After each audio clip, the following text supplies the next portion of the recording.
Hi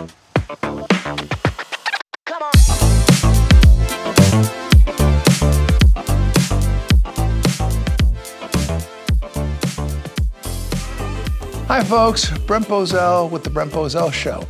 It's a pleasure today to welcome an old friend who's a man of not just great talents, but extraordinary, he's got an extraordinary resume. He was is a veteran of the United States Marine Corps and a former police officer. He was elected to the Louisiana House of Representatives in 1995 and served from 1996 to 2004. In 2018 and in 2020, Tony Perkins was appointed to the U.S. Commission on International Religious Freedom. And he's been a recent past president of the Council for National Policy. He is the author of No Fear, Real Stories of a Courageous New Generation Standing for the Truth. He is married to Luana, has 5 children. He's a graduate of Liberty, where he received an honorary doctorate of divinity from that college. But like I said, the most important thing is that he's an old friend. Tony, thanks for joining me today. Well, thank you, Brent. Always great to be with you. And I think you mean by old that we've known each other for a long time. Not that I'm old. I just feel it. Well, let me ask you this. I'm going to ask you some questions. They may be a little bit tough, but you've had these tough questions, and I think you've had some tough answers. Let me set it up this way. The Democratic Party believes that abortion is their number one issue, and they believe they can elect the next president of the United States based on her abortion position. Do you agree? Yeah, that's not speculative. That's the evidence is there. The Biden-Harris administration have made abortion one of their top issues, and it's manifests itself at many levels. We see this in their domestic policy. We see it in their foreign policy at the State Department. First vice president to actually go to an abortion clinic. She is campaigning, making this, this reproductive freedom tour, going around the country promoting this. What a misnomer. The founders would be rolling over in their graves to think that we're describing freedom as the right to kill an unborn child. But there is clearly a contrast between the two parties, although not as sharp as I would like to see. There seems to be some slippage in terms of the Republicans' commitment to protecting moms and unborn children. But nonetheless, there is a clear contrast between the two. Well, but the Republican Party, I wonder if there is anymore, because the Republican Party has pretty much stripped the pro-life plank. It now is opposed only to late-term abortion, which, by the way, most people in the pro-choice camp are also opposed to late-term abortion. But can you call the Republican Party a pro-life party any longer when it does that? Well, I think you can call the party, if you want to talk about the character of the people who support the party still. I think the vast majority of people who identify with the Republican Party are pro-life.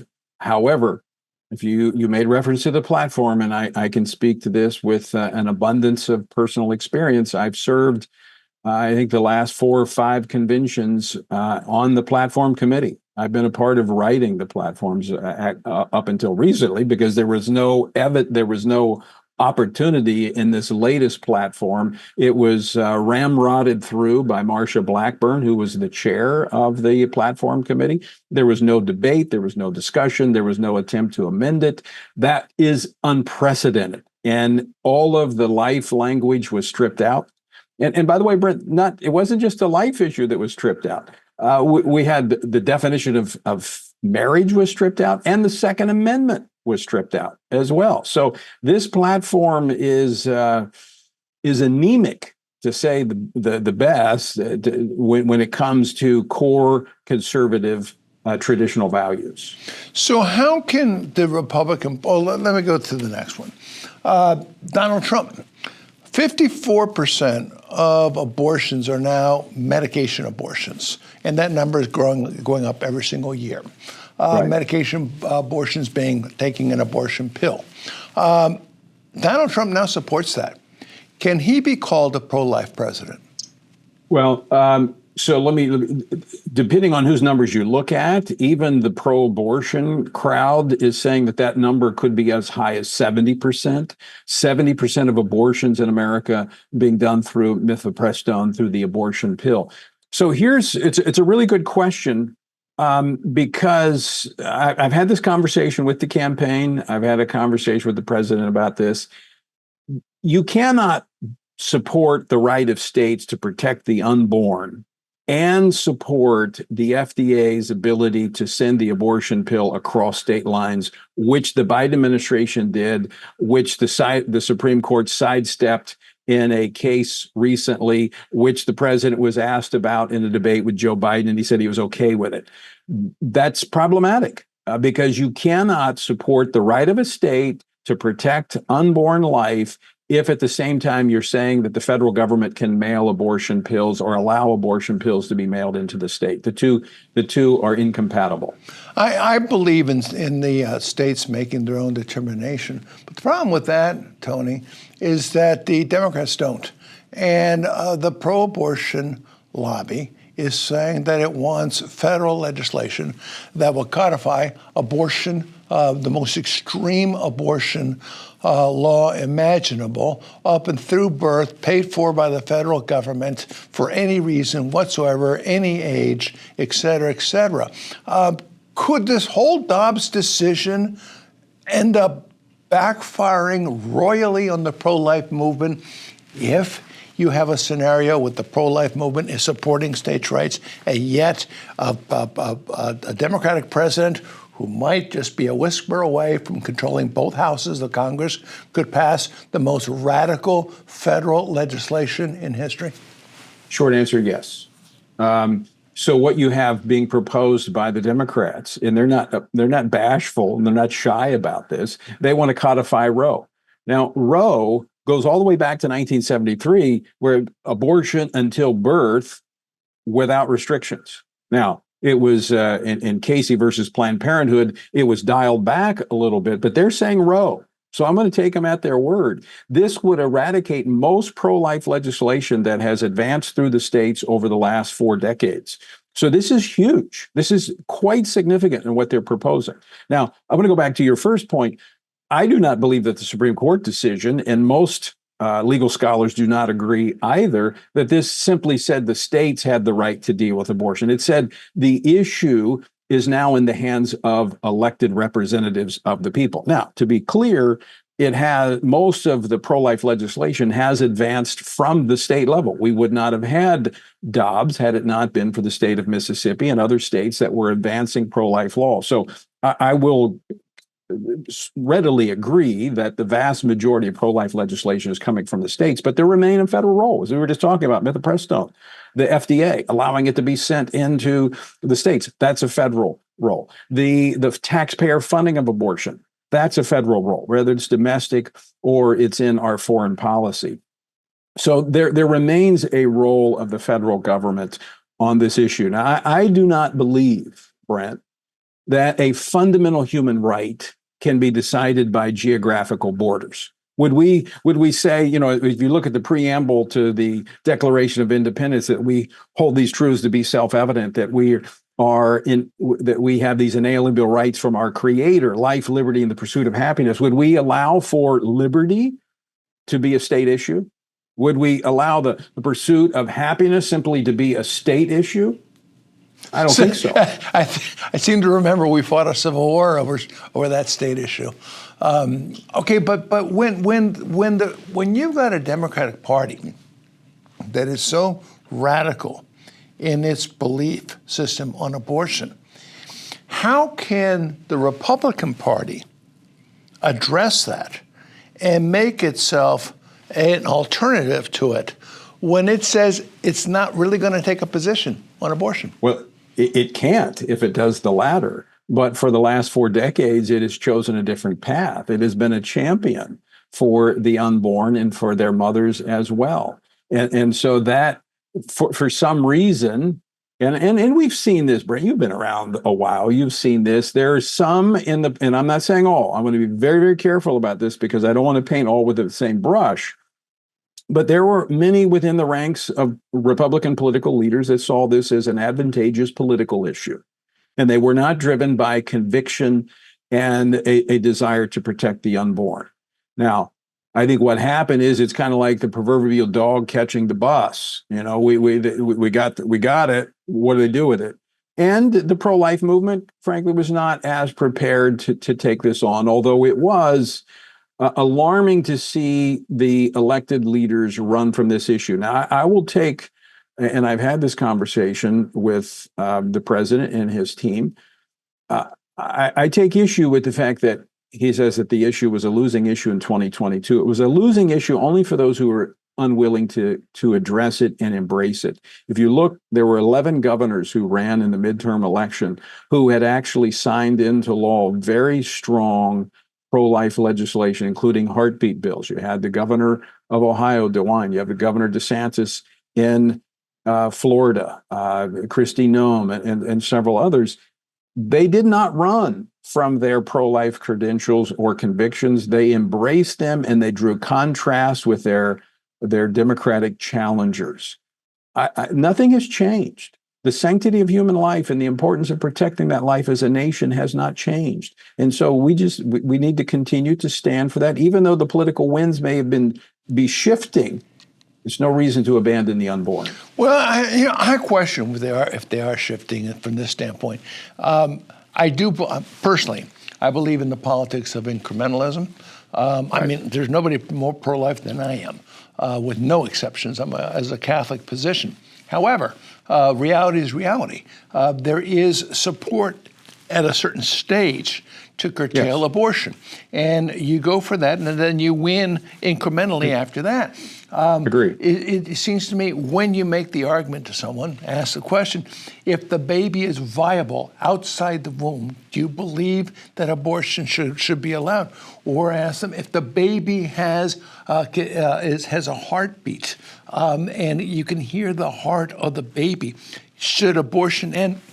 When you have that conversation, the pro-choice camp will come forward and say it should end. And that's the point, the dividing point. But they're not arguing this. Now, here's the consequence. And I want you to speak to this because I don't know of anyone who's better qualified than you are to address this. If I look back on recent political history, presidential history, I think it's a fair statement to say that every single time the evangelical movement has been energized, 1980, 1984, 1988, 2000, or what was it? 2004. 2004 in particular over the marriage amendment issue that was moving through the states, helped sweep Bush into office for a second term. Yeah, and then 2016, when it rallied around Donald Trump. When the evangelical movement comes out, Republicans win. When the evangelical movement doesn't, Republicans lose. There is this arrogance within the Republican Party, elite, you know this as well as I do, about the idea that they have nowhere else to go. When you have nowhere else to go, you stay home. When you don't believe you're being given a reason to go to the polls, you don't go to the polls. I know that I think that the calculus is that Kamala Harris is so radical in her left-wing pro-abortion beliefs that every evangelical will turn out. I think that's the calculation. Do you believe every evangelical is going to turn out for Donald Trump? And if they don't, to what degree does this threaten his campaign? They get you about 3/4 of the way there. You can scare about 3/4 of the people there. The other quarter, you have to cast a vision to get them there. And in fact, I've just seen recent polling that shows this among evangelical, self-described evangelical voters. So let's go back to 2016, because I lived through this for 8 years where the media was constantly criticizing me and other evangelicals for supporting Donald Trump because of his personal background and, the multiple marriages and all of these things that were alleged around him. But there were three things that he did that solidified. And I was one that helped organize the gathering of about 1,000 evangelical leaders in New York during that first campaign. And number one, he put out the list of judges, pro-life judges that he would appoint given the opportunity. Second, he chose a running mate that had a verifiable pro-life, pro-family record. And that was Mike Pence, who we all knew. We had worked with him and knew Mike. And then the third, which was very interesting, is that I was on the platform committee, wrote a lot of the Republican Party platform in the 2016 election in a convention. And so we said, look, you can't do what John McCain did. You can't do what Mitt Romney did. You can't do what Bob Dole did and diss the platform or run from it. You need to embrace it. And you know what? He absolutely did do that. And so we said, all right, we didn't think he would do it, but he did it. We're all in. And so it wasn't about his personality. It was about the policies that he said he was going to do. And guess what? You saw it in the 4 years that he was there. He did follow through on what he said he was going to do. And so the evangelical vote was with him in 2020 for that very same reason. But now it's problematic. As we've just described, the platform was actually stripped of any substantive policy. We've had nothing but, the personality things pushed to the forefront. And frankly, I just saw another poll that about 23%, this was from Lifeway, the Baptist, basically said 23% of pastors are not going to even mention who they're going to vote for. They're afraid of controversy surrounding the personalities of this election. They're not even going to mention it.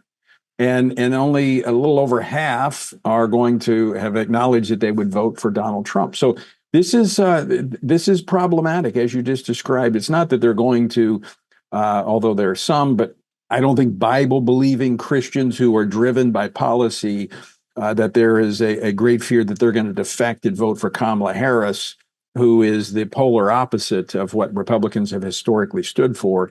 But as you pointed out, many of them will stay home, unfortunately, and that will give us the policies of the left. Yeah, I'll add another thing to you from Donald Trump on the abortion issue. Because I looked into this. Not since the beginning of Roe v. Wade, not with Gerald Ford or after him, Ronald Reagan, and after Ronald Reagan, George Bush 41, and after that, Bush 43. In 1996, 41, and then 1996, Bob Dole, then 2000, Bush 43, 2004, Bush 2008, McCain 2012, Romney. Not one of them ever said, if elected, I'll name a pro-life Supreme Court justice. Not one ever did. And that was a standard line in his speech. And then he did. I hope. He meant to, but he did. We got a reversal of Roe v. Wade out of it. So I think that's to his credit. Yeah. But I'll play devil's advocate though on the question I asked before, because there's this potential as well. I remember on the eve of the Nicaraguan elections, Ben Wattenberg wrote a piece about a poll that showed that the Sandinistas were ahead by 23 points, if I recall. And he predicted that it was going to be just the opposite, that they were going to lose. And he said there were two reasons, but the second one was, what do you tell a pollster in Nicaragua? That was where the pollsters are the government. And I'm wondering if a little of that is going on right now in the United States. I drive around, I don't see a lot of Trump stickers out there. You don't have pastors talking about this. I think you don't see bumper stickers on people's cars. I think there's this quiet kind of fear of retaliation from the radical left. But do you think that could be hiding an enthusiasm for Donald Trump that you may not be seeing right now? I think there's some of that. That was there in 2016. It was there in 2020. But I mean, I can just tell you from my personal conversations and from traveling the country in different places that here's what's important about pastors and other what we call sage cons. Okay, we call our core constituency is what we describe. George Barna coined this term: spiritually active, governance engaged conservatives. All right, these are people like me, probably like you. I mean, I was a police officer, as you mentioned at the beginning of this. My background is in the military. I worked in anti-terrorism. I never really was interested in politics. What brought me into the political arena was the life issue. It was the issue. It was the incompatibility of my faith with what I saw in the world around me. And so I felt compelled, drawn into it, called into it. And so sage cons are engaged because of their faith. It's not like that they like to wear the funny hats and go to political parties. That's not them. They're doing this because it's as Jesus described us, as salt and light. In fact, if someone would like to determine whether or not they're a SageCon, they can actually take a quick survey. They can text SageCon, SAGECON, to 67742. That's 67742. And it'll give you about 10 questions, and it'll determine whether or not you fall into that category. So the SageCons, they vote by definition. They vote. And so I'm not particularly concerned that they won't show up. I do believe they will. In fact, we've been telling people, look, we need to pray for our nation, pray for this election. We need to vote regardless. We're going to have to do the hard work of determining who most clearly aligns with biblical truth and the convictions that we have. And then we got to stand for that truth. And so staying home is not an option. Staying home is not an option. We got to do the hard work. Here's the problem, Brent, is that lacking that enthusiasm that you made reference to earlier. They're not talking about the election when they go to the barber shop or to the hairdresser or at the laundry picking up. They're just being silent. And so there's a lot of people on the margins where we're always hearing about, we got to get the people in the middle. Well, there's people on the margins who have to be motivated. They're the low propensity voters. They only go when they feel like, look, I don't want to miss out. I want to be a part of this. And that happens through enthusiasm. And unfortunately, that is missing right now on the Republican side. Let me ask you, a final question. I begin by saying this final question. I can't believe I omitted in my introduction that you're the head of the Family Research Council, which is your signature today. Okay, as the head of the FRC, I've heard you speak to this issue many times before, and you're so eloquent about it. For those economic conservatives who say, let's get away from the traditional family issues, the social issues, they only harm us. You've argued about how the family a strong family is the underpinning of economic success within the family. Could you speak to why you believe the two issues are interrelated? Well, absolutely, Brent. I mean, the social sciences makes this very clear. One of my first policy initiatives when I was elected to office really came from my background as a police officer and having worked in the ministry, even as a pastor, seeing the breakdown of society and the results of that, the fatherless children. My first stint in law enforcement was in a prison. I worked in a prison, one of the worst jobs I had in my adult life. It was horrible. I felt like I was on work release. But to understand what are the contributing factors, and it goes back to the family. It goes back to the core family. And so when you look at choices that are made around the family, if we can strengthen the family, we're going to mitigate a lot of the social pathologies that are costing us, not only in terms of dollars. I mean, you look at the Great Society and how much we paid for that, but also in terms of human capital. and the fact that we're having to outsource so much because we do not have a trained and motivated workforce. A lot of this comes back to the family.